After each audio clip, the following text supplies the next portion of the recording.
Welcome, fellow 300E Mercedes-Benz lovers.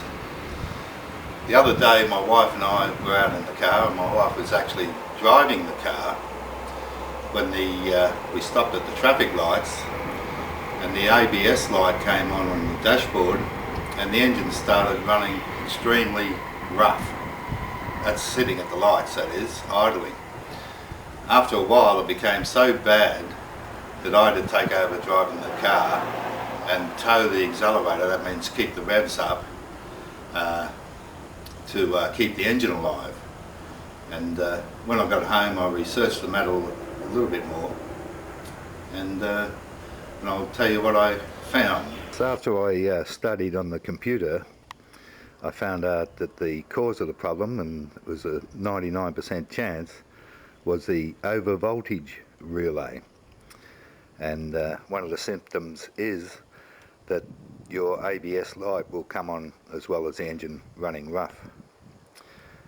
And this is a picture of the car battery here, and behind the battery is a plastic shield.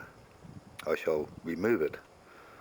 It's just a matter of pulling it out, no big deal. There it goes. And here we are. Now we have our electronic control unit here, which is this thing, and on the end of it is this plastic cover, and under that, if I can get it off, there it goes, is the voltage control overload, relay.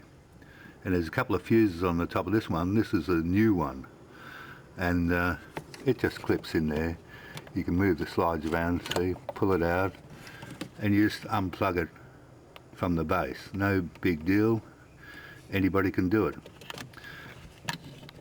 Now this control relay in America is about $26 at a guess, and but we live in Australia.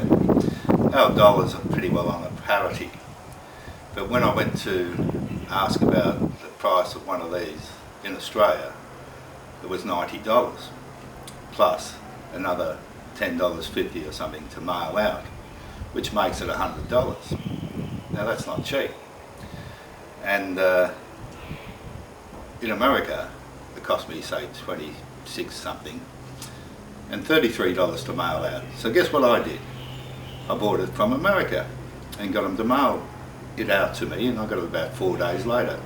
It wasn't an issue because all you have to do is give it a flick, and that's all I did initially, and the car ran quite fine. One thing I did notice about the old one, strangely enough, for something that's been under plastic supposedly for the last 24 years, that's how old this car is, it's rather worn on the numbers and things, which leads me to suspect, and this is my dubious mind, that the mechanics put that in knowing it was faulty to get the previous owner of this car to fork out some money for an item that he didn't really need. That's only my dubious thoughts on the matter. And that's all. Anyway, so if anyone's got the same problem, change your over voltage relay. See what happens. It's a cheap way out.